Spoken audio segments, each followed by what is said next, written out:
welcome back to the SBP Podcast Mobile Filmmaking. I'm your host, Susie Botello, and you are listening to episode 168. Hey guys, how are you doing?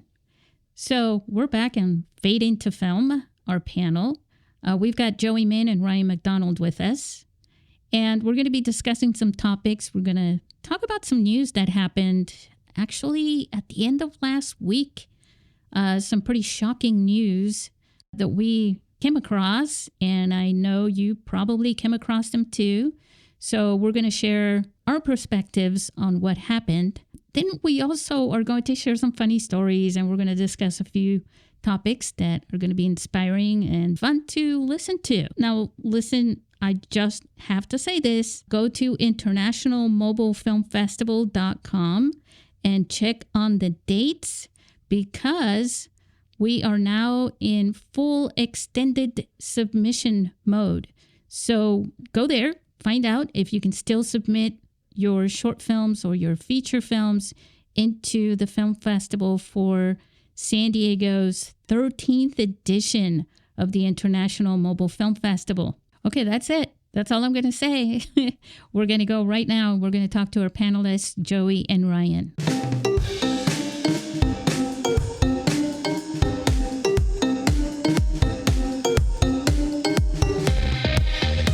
We are Fade Into Film.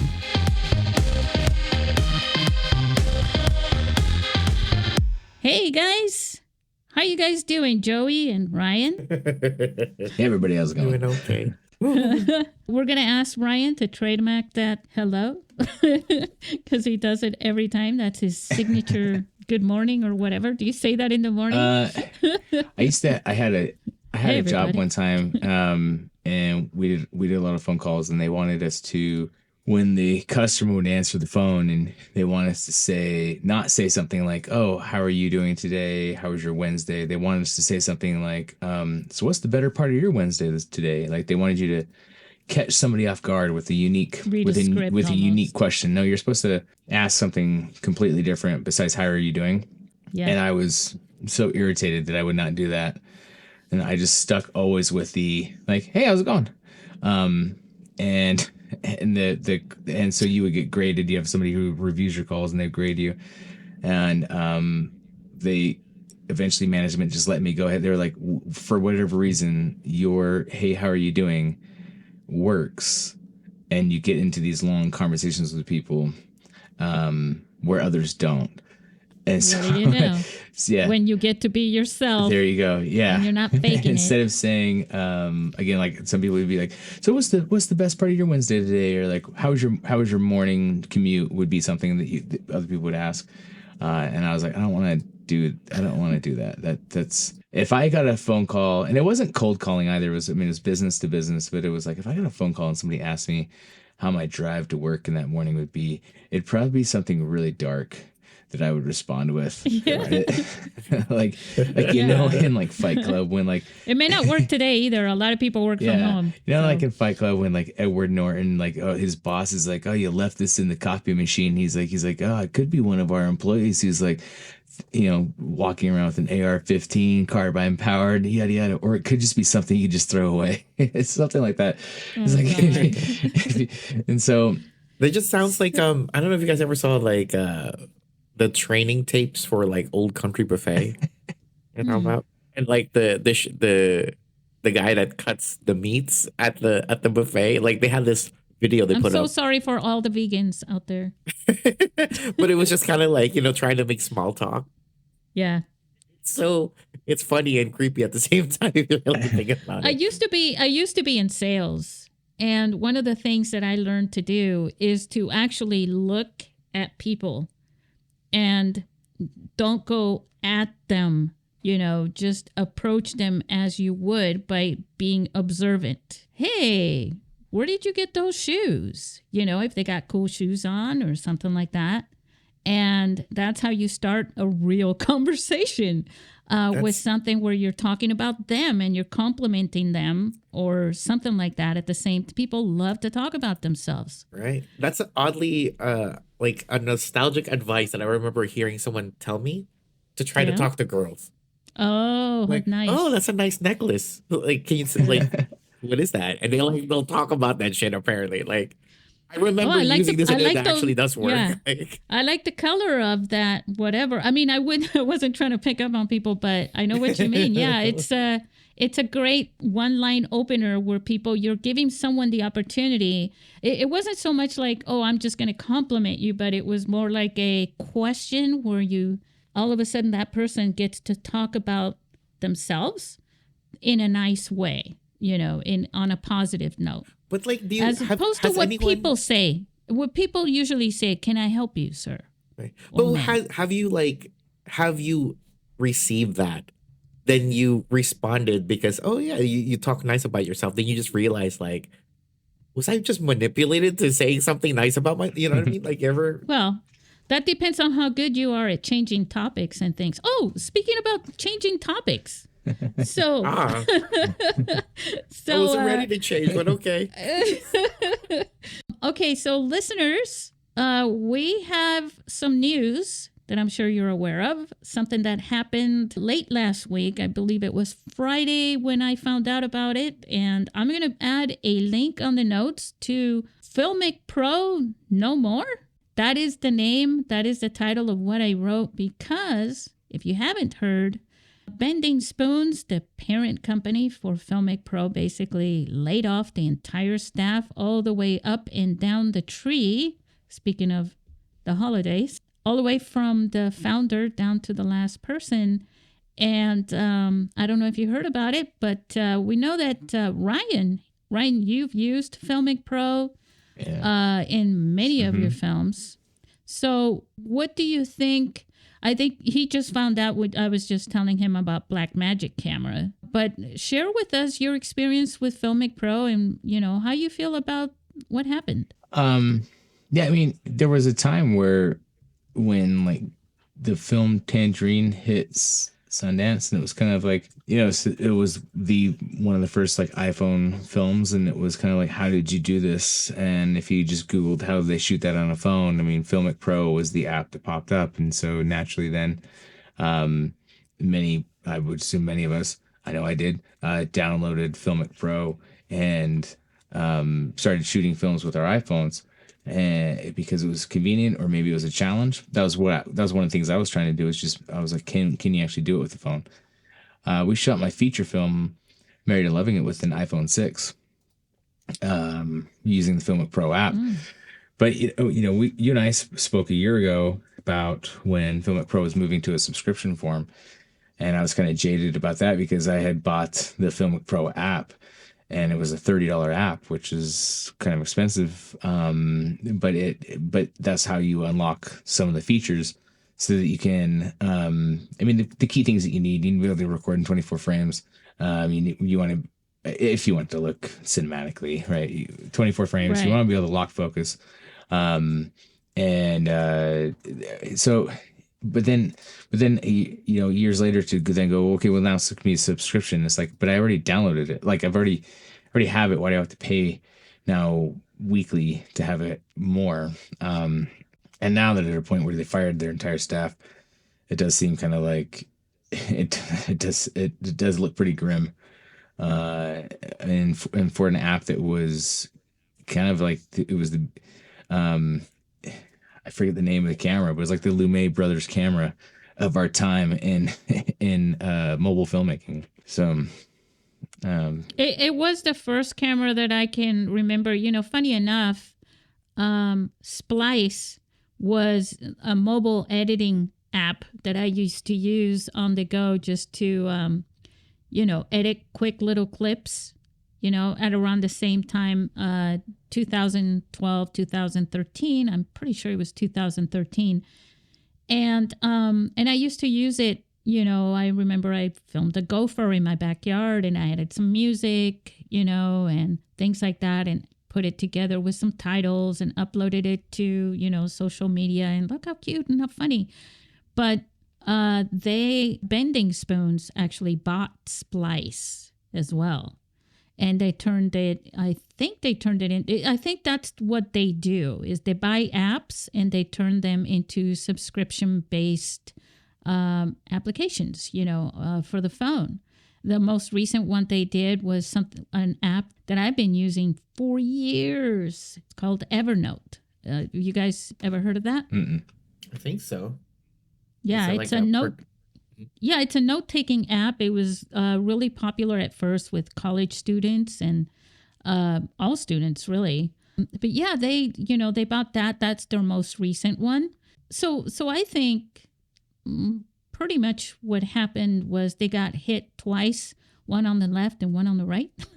They got knocked out, basically, because what happened was the iPhone 15 came out, and Filmic Pro was like the only app really that had log capture as a benefit, as one of the things that you could do with the app that the other apps out there, and there are many of them, didn't have. Right? They had the 24 frames, they had focus, they had, all sorts of things, meters and all kinds of, features. That's the word I was using.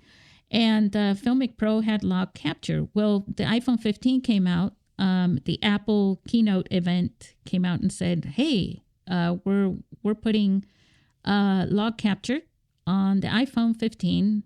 I should be more specific. The iPhone 15 Pro and Pro Max. And everybody got really excited about that because they also came out with and they were forced to do that, but the timing of both of those things together were really good for filmmakers. The USB-C cable allows them to film in ProRes with log capture onto an external hard drive. So by doing that, that just blew, everybody away. Everybody from our mobile filmmaking community and smartphone video, they were like, oh my God, this is a total game changer. The very next day, Blackmagic Design comes out and says, they come out with a press release and say, hey, by the way, we've got a brand new camera app that basically has all the features of Filmic Pro, plus a ton of technical staff that created this thing. They must have been working on that for a long time because it had a bunch of features on it. And they came out at the same time. But here's the thing. Blackmagic Design uses, they've designed the camera, the pocket cinema camera, right, Ryan? And the other thing they've done is they provide filmmakers and videographers with a free video editor, DaVinci Resolve. And it's tons of features and it's free. And so what happened was that came out the very next day. And so they got hit twice. And this was about, I think it was last September when that came out. And so now you've got Filmic Pro with their subscription-based fee, which is, originally it was going to be hundreds of dollars for the year. Then they made it so you could keep the legacy app, but they also had the subscription app, which was continuously being updated, at least at first, or maybe they just only got to update it a couple of times. And they pissed off basically a bunch of our friends and our community members because, they felt cheated. They paid for the app, the one-time app. They believed it said lifetime purchase, right? You get a lifetime license. That lifetime thing in the world of business and all these, tech and things like that, it's not really your lifetime. It doesn't really work that way. But when you say that and you've had it for a long time and you've built your community, your clients, your customers, they're part of a big community, and you do that to them. I think the rollout was really bad. Do you remember how that rolled out? It was like you went to open the app and all of a sudden an update and here's you got to agree to a subscription, and everybody was like, wait, what? Yeah. Where'd this come from?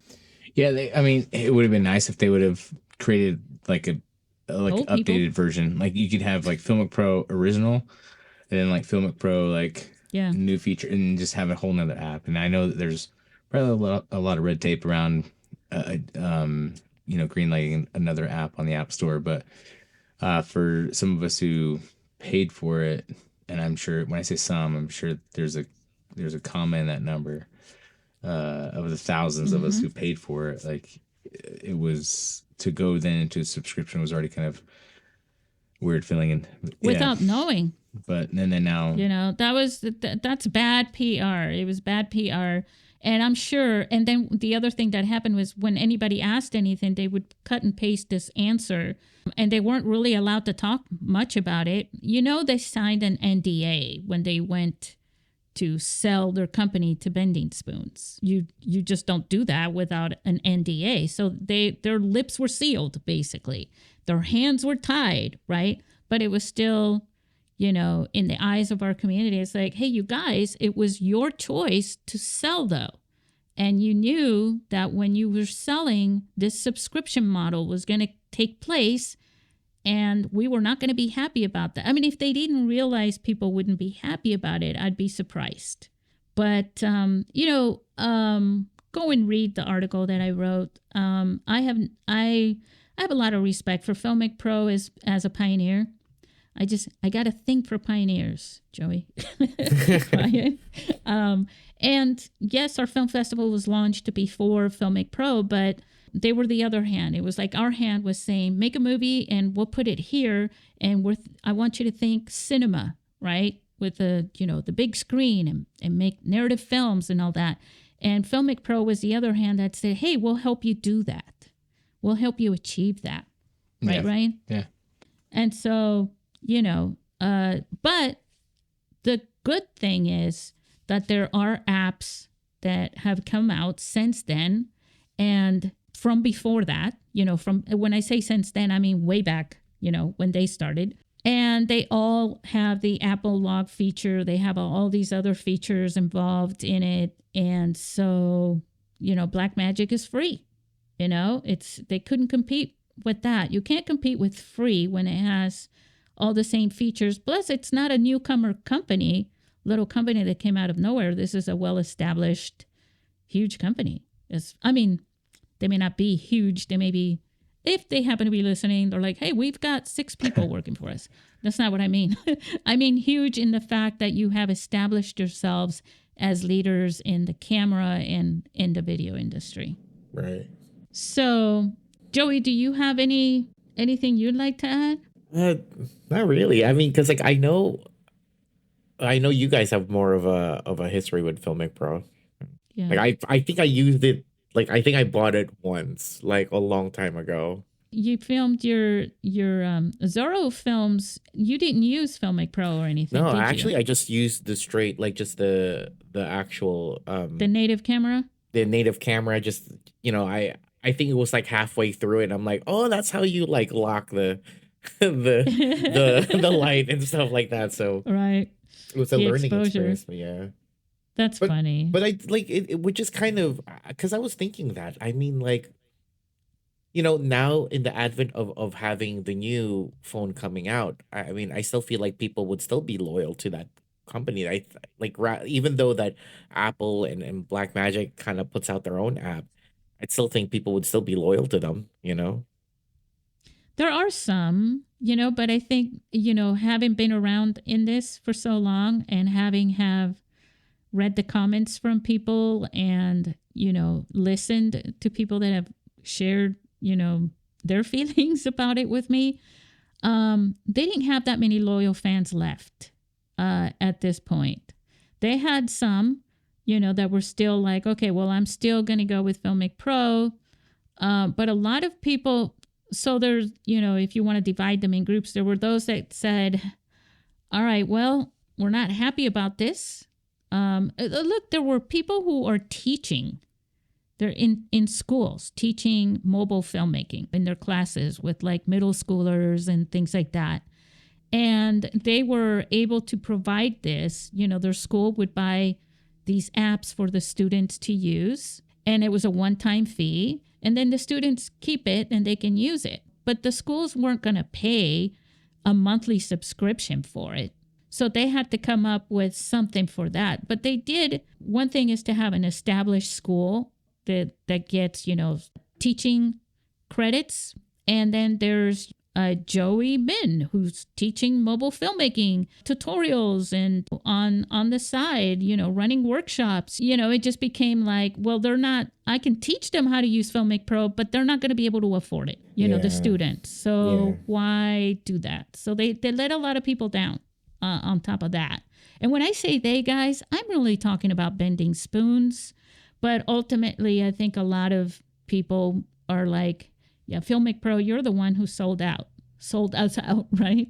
So anyway, this is, speaking of filming stuff, and one of the things that I wanted to talk about in this episode is to go a little on the fun side and share some fun stories. This time, I think, I think we'll have Ryan share one of your funny stories, and then I'll share mine, and then Joey can share his. And we'll just do one story each. Okay. Okay. So Ryan, go. Tell us your funny. What thing that was funny that happened to you on while you were working on a film? Yes. So the story, because you asked us a couple of days ago, and I was thinking, I was like, there's just so many things. But one thing that really sticks out is going to be an accident happened on my feature film, Married and Loving It. And luckily, because we didn't have production insurance, the accident happened with me. So, but it was, if you can believe it or not, there are people in this world who will use the vacuum and then not put it away when they're done. They'll actually just leave it still connected to the wall 10 feet across the room, the cord draped everywhere, and then just stop and then just be like, oh yeah, we're good. It still sounds so psychotic every time I hear music. And then just be like, the joke that I have, that joke I have in my movie is I go like, well, job well done, huh? People do that. I said people do that, but I, for the record, do not. I literally unplug it and coil it up because my place is kind of small anyway. So so I mean, I don't know how many people there are out there, but if there was only one, I found that one person, and so I added that into my movie. That the when the husband and wife are arguing, that the husband trips over the vacuum cord. And so there's a moment where, again, it's kind of like the actor trips, lands into the wall, and that's kind of like the setup for what's going to happen next. And so I was playing, at the finale of the film, there's multiple people playing the same character. So I'm playing one of the husbands. And there was a moment where I'm supposed to trip over the vacuum cord, and I'm really only supposed to hit the top of the steps, maybe go over the first step of like 12. But not the whole thing. And people are going like, you're gonna be okay, right? And I was like, no, I'm just doing the first step. I'm like, we're good. Is what I was saying. And then my producing partner, my wife Brandy, she was like, please don't get hurt. I was like, no, it's just gonna be the first step. Like, this is it. But I wanted to do something kind of like in Jerry Maguire, Tom Cruise. There's a moment he comes back from lunch, and they basically have told him that he's going to get fired, and so he's running back into the office, and he kind of face plants without catching himself. And I was like, just something like that, but just the top step.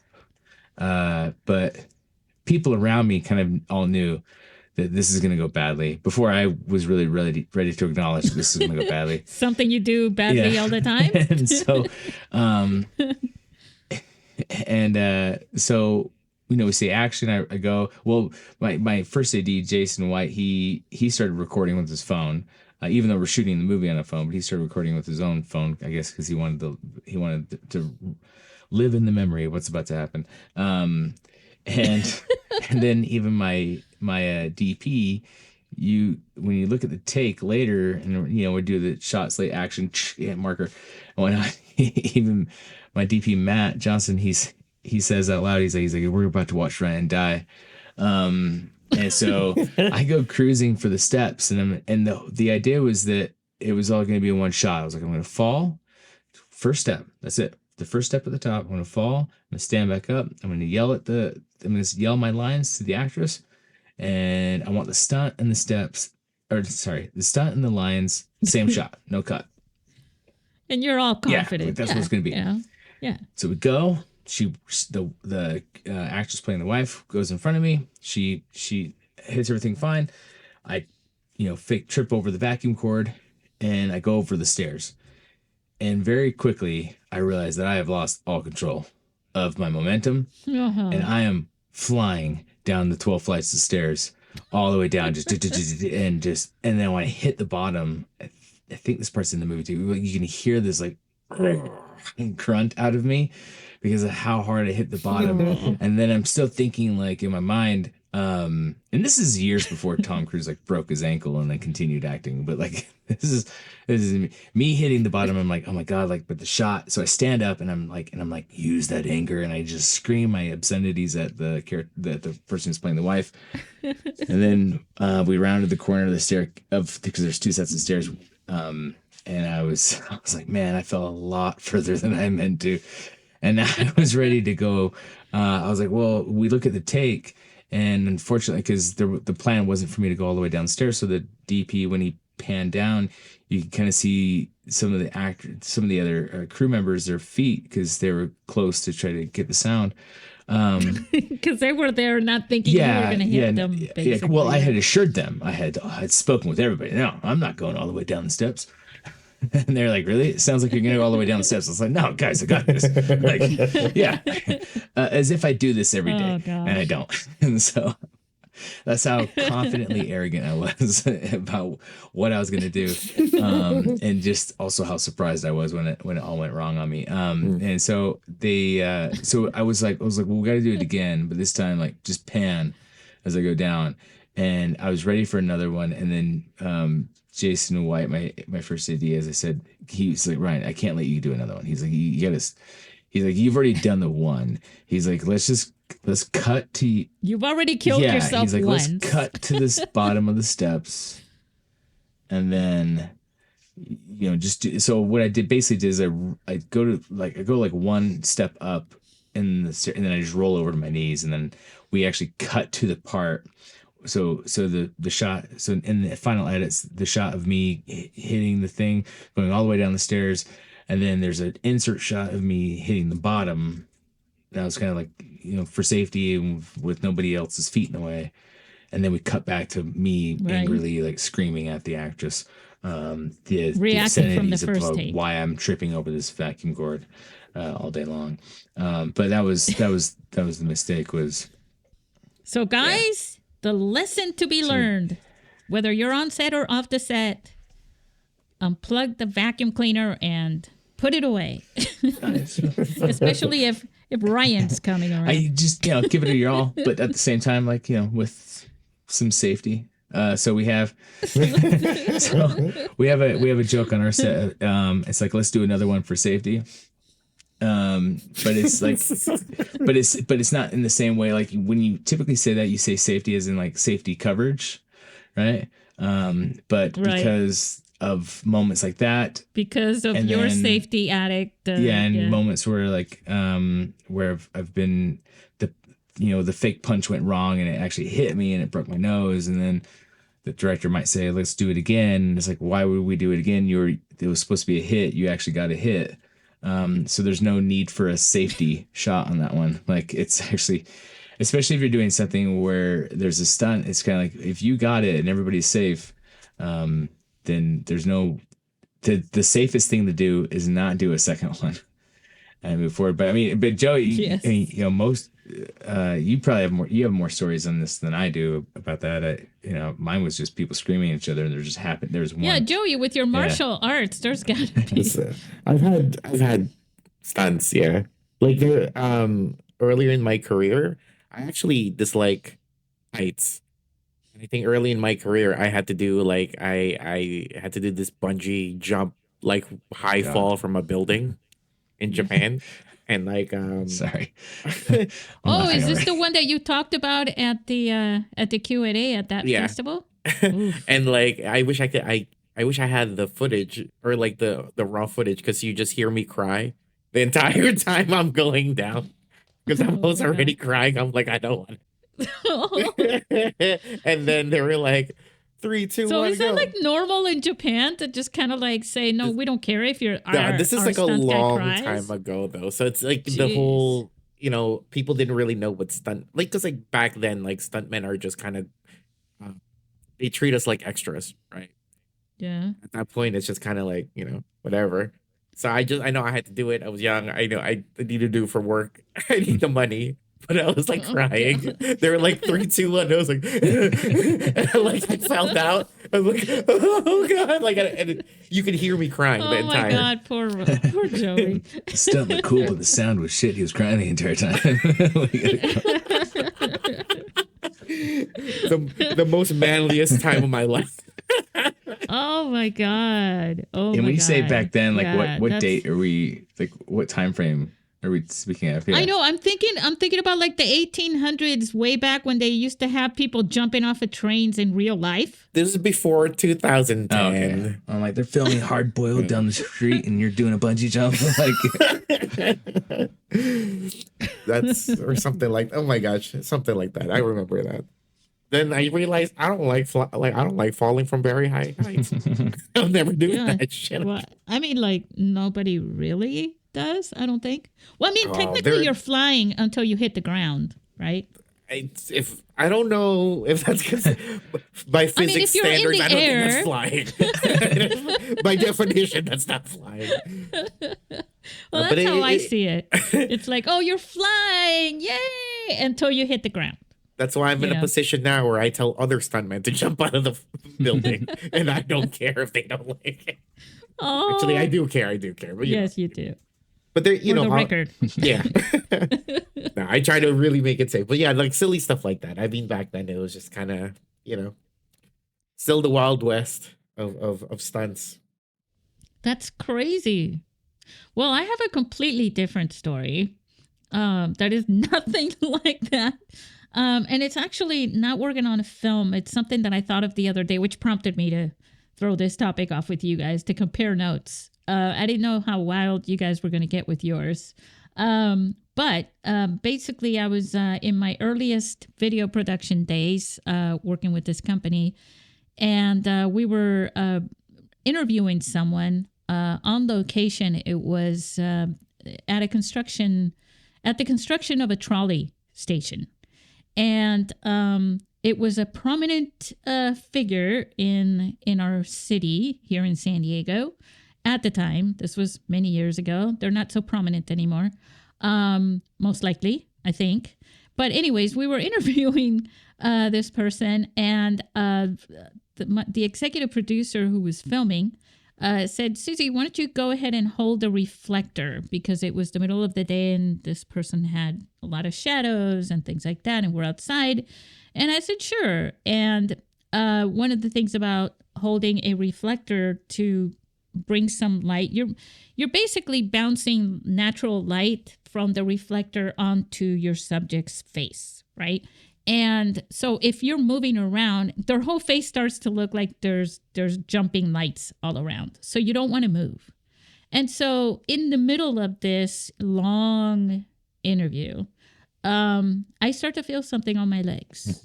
And I'm not sure what it is. And I'm trying to not even imagine what it could be. And finally this thing ends. And I put down this reflector and I look down as I'm putting down the reflector, and it turns out, guys, I was standing on an anthill. So when I'm standing on an anthill, you imagine that there's ants all over, my pants. They were inside. They went up into my legs, and so I ran off into the car to take off my pants to get rid of the ants. And it's just an experience I've never had after that. And it can't compare to what you guys and your stunts, but oh my God. Was it like fire ant? Like just ants or like? They were, they didn't bite me, but I don't remember them biting me, but they were very, but this was a very long interview, and these ants were like, hey, check out these legs. check out these legs. They were just like crawling all over my legs. I mean, it was just unbelievable.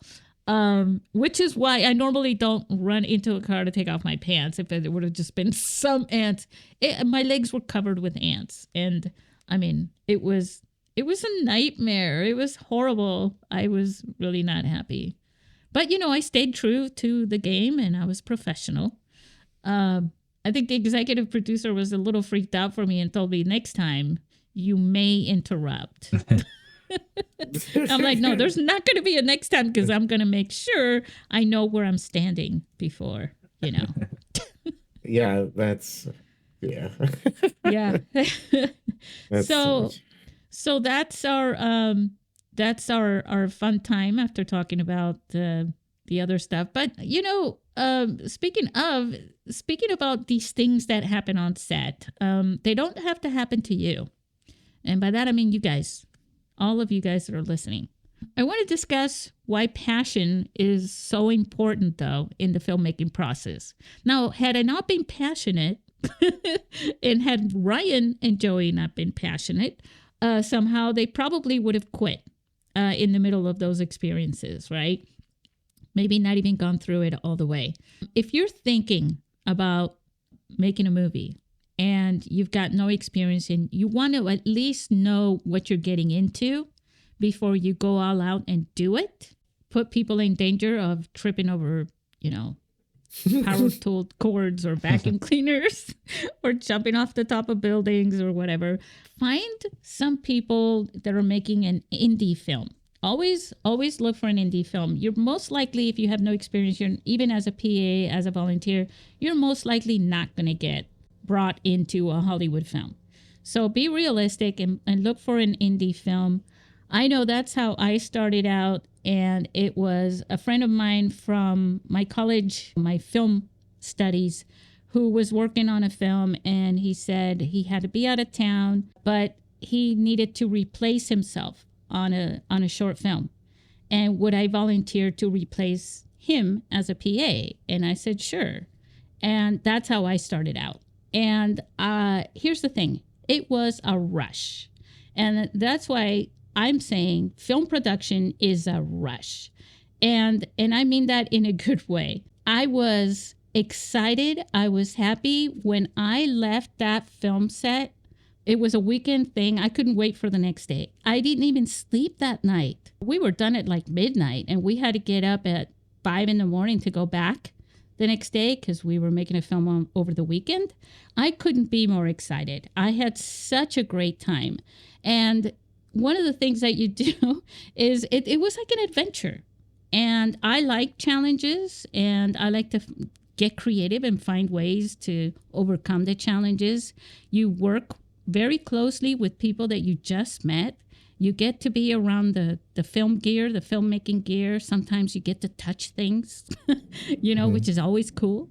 And I just thought that was a great experience. And so I want to ask Ryan and Joey both if they had an experience sort of like that, which actually would help them in some ways, something that they learned about that said, okay, then yes, you know what? I'm gonna go ahead and make my movie, my films, my videos. You want to go first? I'm thinking about mine and what to make. Yeah, right. Well, so I mean, I was fortunate enough to discover the idea that I wanted to make films when I was at a young age. So my first times doing sets were really me, and I was in high school, and I was doing the thing where you grab your buddies and you try to coax everybody to make a film with you, even if they're not actors or crew. And you're writing scripts in a Word doc, and you're just using the tab feature to try to get the scripts to kind of format themselves, things like that. So all of you were making films for the first time, right? Yeah, but I was the only one who was interested. I was able to convince my friends to do it with me.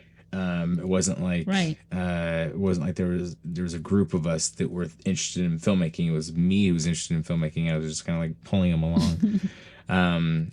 But then but when I was in film school and I moved to Florida, and I'm originally from Utah. So there was a time where it was kind of like, I need to, in order to now I don't have my friends anymore. And so in order to get people to work on my films, I need to go and work on someone else's film. And so there's an intentional idea of like going and helping other people, because through that you're going to network. You'll be able to say like, hey, I got this other thing that I'm doing, and why don't we do that together, or kind of follow along. I mean, there's a lot when you're an indie director, you're also the indie producer, and so you're at the same time you're coaxing everybody to you're greasing the rails to get people to come and join you in this adventure that you're about to go on.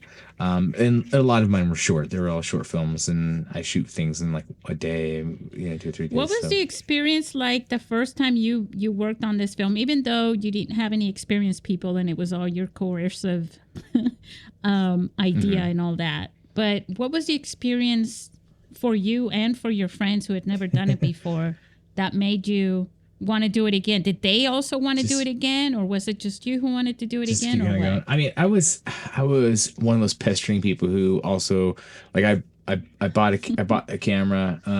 Again, I'm like 13, so in the 90s. Yeah. So I'm at what Circuit City or whatever, right? Like whatever, like name a popular tech store at the time. The 90s, I think it was, and so buying a camera, and then I was shooting things just on my own. Like I set the camera down in my backyard, and I had a lot of grass, and I put a little gas on it, things that my dad didn't want me to do. And then I like put my boom box, back when those were a thing. You had to have and I had the soundtrack for Apocalypse Now, and I didn't have any editing equipment, so I was like, so I played.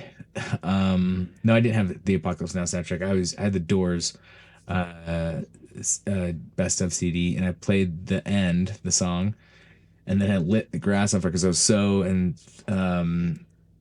I just wanted to recreate that napalm explosion from the beginning of Apocalypse Now in some kind of way. And so I was playing around doing a lot of stuff like that with my camera, and then it was, well, let me see if I can get my friends to kind of do this. And I had a great time. I can't say for their experience, but it was, I don't know. It was, so that's kind of how obsessive I am about it, though. So for me, it's like, even when I'm tired, or it's getting late, or it's getting 1 in the morning. So like recently with my latest horror film that we shot, I mean, we shot it outside of my, and it's Utah. So Utah in October, it's getting really cold at night. I'm noticing everybody else around me is wearing a jacket. They're getting really cold, and I'm okay. And I'm like, the guy who created the monster, for the film, his name is Sean. I asked him, I was like, is it cold outside? And he was like, yeah, it's really cold. And I was like, I don't even know. It's because I'm just moving so much. And I'm all green light. And that's how obsessive. Now the real magic, the part that I really love, is when the puzzle pieces are coming together in the edit. Yeah. But I can't get there unless we direct it, though. But when you start seeing those magical pieces coming together, you envision a shot, and you shot it in reverse so that you could do the reverse part and it would work. Or because I plan my shots out a lot with storyboards, and so it's like when this piece matches that piece, it's, I don't know, that's the part that's still like a big high. But again, I'm obsessive. So for everybody else around me, yeah, if they're not into film, and then that reminds me, one of the things that I used to do with my VHS camera, where when I was a teenager, and I used to grab, the kids that I babysat would get their Happy Meal toys. And I think it was like chicken nuggets, big plastic chicken nuggets where they were like cowboys or something like that. Can't remember, but I would put them on the table and do stop animation with it. And the fun thing about it is, like what you were just saying, is like when you're done with several of them, several of the moves, and then you get to play back, and you're like, oh my God, this is so cool, just having to move around and things like that. But as far as like, if you're a person and who's looking to to get into film and you're not quite sure where to start, and it's easy for us to say on this podcast on any platform and say, oh, just do it, just grab a camera and go do it. But I'm almost certain that you can probably go in wherever, whatever town or city you live in, you can go into Facebook, type in that name, and then type in film or cinema, and then group, and there's probably a group already there, and then connect with them. If they're the right group, they'll be open to it. I just was on a group that brand new that someone invited me to for filmmakers and actors. And they go on there, and I've seen, like, I'm kind of getting spammed with it, but tons of people coming on, and they're asking for volunteers. Mm-hmm. You know, not paid, but you get credit, and you get to have fun, and you get to meet people, and they're basically saying these things. You know, sometimes they need somebody to be on camera, and sometimes they need, someone to be a PA. Sometimes they need, all sorts of things. And so, yeah, definitely go on Facebook, on groups. But if you don't care for Facebook, even go on any other site. Another thing to do is to even go to the high schools. You know, go to a high school. They usually have film departments, colleges as well, and just go talk to them and say, I'm interested in, in volunteering to make, films with the students. You know what I mean? And try that too. Yeah, and so my wife Brandy, she came to our film group. So Jason White and I, who I mentioned in the other story, Jason White and Matt Johnson and I, and a few others, when I got back to Utah, I was not interested in doing a group. However, it seemed as though it was like I need to start moving on from trying to get my friends to do movies when they're not really into movies, as well as much as I am. Like, everybody likes a movie, but not everybody loves them in the same kind of way where you're walking out and you're kind of like speaking about, like, oh man, did you see that shot that they did? Oh, look at the Texas switch. Like, that's amazing. And like I was rewatching Event Horizon. I haven't seen it in a long time. And there was that Spielberg Hitchcock Vertigo shot. And I was thinking to myself, I was like, oh, yes, that's right. The script I'm writing, I need to make sure I put a shot in there that I haven't done one of those in a minute. Nice. And so, when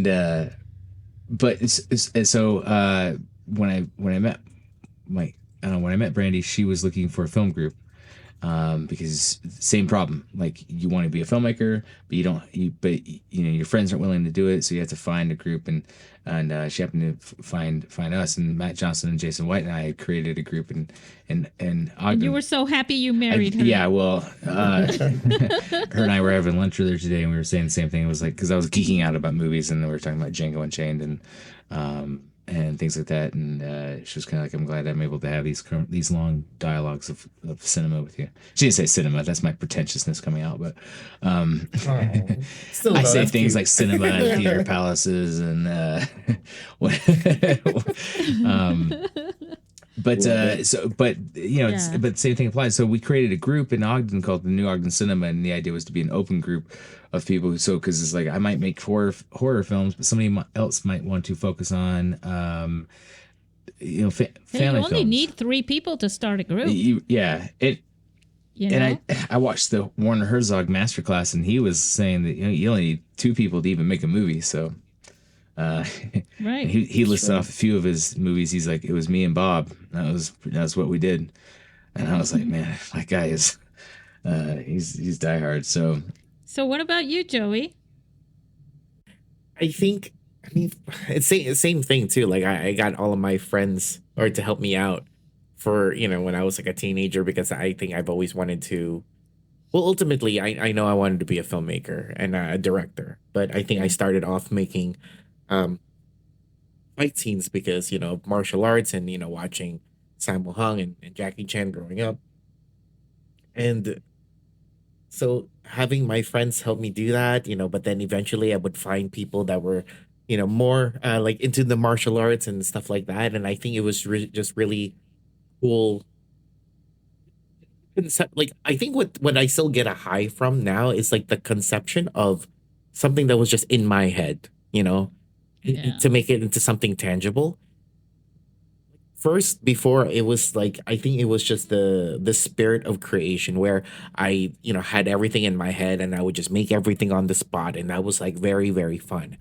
But ultimately, to actually expand and have like a bigger Like a story, or plan. yeah, like a plan. Like, I never really liked pre-production, but I know now, like, I do get this high when I do finish uh, like a project. Actually, I get it during when I'm like at post-production, when I'm like editing it and it's like slowly coming together, and I get that high.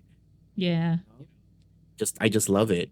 And then after, I think, I'm sure other creatives have this. After you finish a film, especially, it depends on how long you worked on it, it feels like a breakup.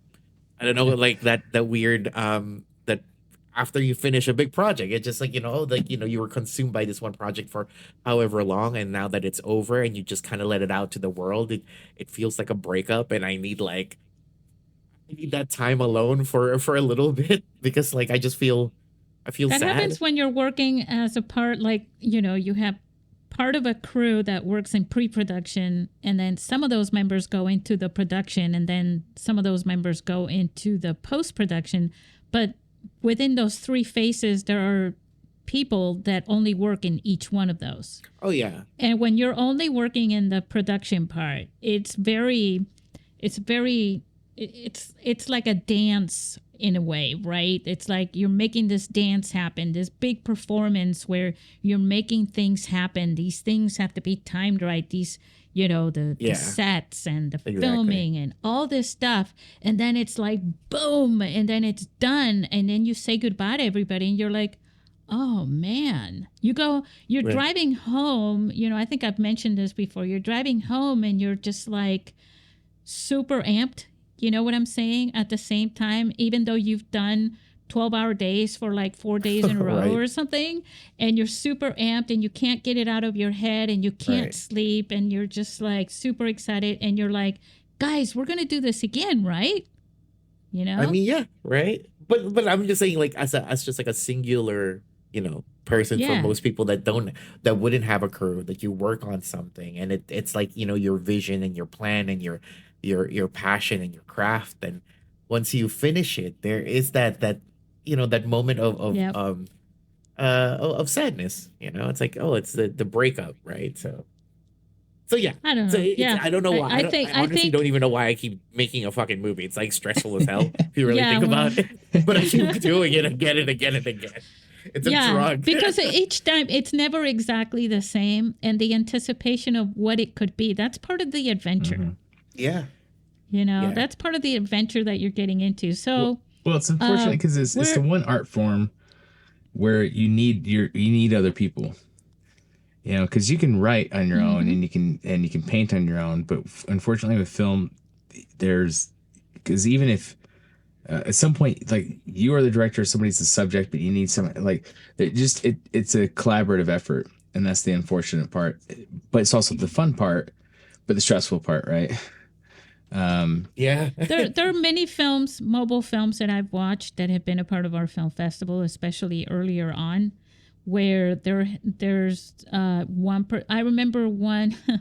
I remember one film that I got. I think it was in 2013, and wow, my memory sometimes kicks ass. So it was a movie about this guy who met. There was a hitman, and he played both roles. And he shot it on a phone with a tripod. And he was in an underground garage type of a thing. And he basically murders himself, basically, through this movie. But he plays both parts. And he wrote it, he acted in it, he filmed it, and then he edited the whole thing. But, ever since then, I've seen a very few films where it's just one person doing everything since, because I think more people are now willing to do it, with a phone, because that's the other thing we haven't been mentioning here, is how do you get participants who are in a mobile, who are indie filmmakers that are going to say, well, yeah, we'll come and help you make it on a phone, or we're making it on a phone, and we got tons of experience and we're making it on a phone. See, now you might find more of that than before. Mm-hmm. I mean, get on the person who you were speaking of, who shot the film and acted in it all at the same time. But what are the limitations though? So if you want to have, if you want to do a Goodfellas oneer, you can't do that by yourself. So no, and I always go for the production value too. So it can be done, sure. But what are some of the limitations? And that's where I go it's the art form where you need more than one person to kind of help you out. And as a director or producer, you have to convince people to do it, and hopefully you surround yourself with people who are you got to go beyond the challenge of what if I could do this all myself, right, Ryan? What if I could do this all myself? And that's a challenge, and you go, and then it's okay, it's cool, you know what I mean? But to go beyond that and to build a group of people who can be your group, your crew, like you have your crew, a pool of people that you can reach out to when you have your next film idea. And Joey, you're on that same boat, a group of people that you can reach out to when you have it. And that's part of the dream of having this group of people, and you get to share each other's talents, and you all go together and you gain that experience together as well. And of course, we're always telling you, just go out and make a movie, just go for it. Yeah, just do it. But I know that when we say that, you're going, okay, but it's easier said than done, right? But at the same time, just, because it's on a phone, just try it. Just do like what Ryan was doing without the fire and gasoline and stuff like that, but, just try little things, and you gain experience just by trying and failing. You get so much, you learn so much for every mistake that you make on your own. There should be almost a law, like we should be saying, go out and fail, go out and ruin a movie so that you can learn how to make movies, right? Yeah. But I think that's the thing though, right? Like, I think people aren't used to, like, everyone's taught to like succeed, but people forgot to teach people how to fail and come back. Yeah. I think that's like the important part, especially when making a movie. Oh my God. Yeah. Like, even short films do many failures like that just pile up the entire day. Yeah. And you should be able to have the strength and the willpower to be able to push through that, right? Right. It's just like being able to say no. Like, nobody wants to hear no. Nobody wants to say no. It's a very hard thing. And to accept that, that sucked. I failed at this. But the most important part is that you don't stop there. That you inspire yourself by saying, okay, this did not turn out. But man, you got to be able to look at the plus side too and say, but I did get this far. I did actually start something. Even if I didn't make it, when there's that whole saying about, when you're a baby, how you learn how many times do you fall before you take three steps in a row, right? When you're a baby, it's the same thing. And a baby is not going, oh man, I failed, I'm never going to try this again. Yeah, I've met plenty of people who they have an idea, maybe it's a great idea, but they're just stuck on but it has to be perfect. It has to be perfect. It has to be perfect. It's like, and then it never comes to fruition. It never happens because they're just so focused on the idea that's going to be perfect. And I'm more of a run and gun. I can't stand it when we're, sitting there. I can't do hours waiting for a shot. I have to do, 5-6 shots an hour. Like we just have to keep going. Yep. Right. And is it going to look a little dirty? Sure. But that's the momentum. I think once you've made 100 films, you can sit there and say it's got to be perfect if you want to do that. But between now and then, guys, just get out there and start messing things up. Don't worry about perfection. Just put it together. And I've seen Sam Raimi interviews where he's said the same thing. He's like, grab your camera, go out and make a film. Notice what you did wrong, do it again next week. Go out and make a film. There you go. Figure out what you did wrong. Go ahead and there's stuff that I see in my feature film and I'm like, God, I wish I would have done that differently. So to me, it's like you're always going to be your worst critic anyways. So you don't have to worry about what other people are going to say because it's actually you who knows where the glue in the tape is. Yeah. So yeah, all that matters is, that you're learning from it and considering the experience and everything. And, I'm going to be really upfront with you guys. Now I'm talking to you as the founder of the International Mobile Film Festival, where I'm pushing you to submit your films to our film festivals. But you know what? If you don't like what you shot and you can't go beyond showing it to some family and friends, don't submit it to a film festival. Not everything that you shoot has to go into a film festival. I'm kicking myself as I'm saying that to you, but everything has to be shown to people. Like, make movies for yourself. That's the first thing. Yeah. I have like for like, however movies that or sketches or whatever videos that we put out on our YouTube, I definitely have like 100 more that I just do, like I keep for myself. Yeah. It's the practice. Yeah. It's the same thing. I do that with writing. I write a lot, and then I end up publishing maybe 3 out of 20 of the things that I write. Because I love to actually write, putting thoughts on paper, writing stories and things like that. But I don't have to publish anything. That's my thing. That's my art stuff, Same thing with, I like to go in and create music on GarageBand. You know what I'm saying? I don't have to put that out there, anywhere. I don't have to add it to this podcast. Speaking of music, you're about to hear the little tune at the end of the show because we're running out of time here. But before that, I just want to thank you guys for coming on this and recording this with us, this panel.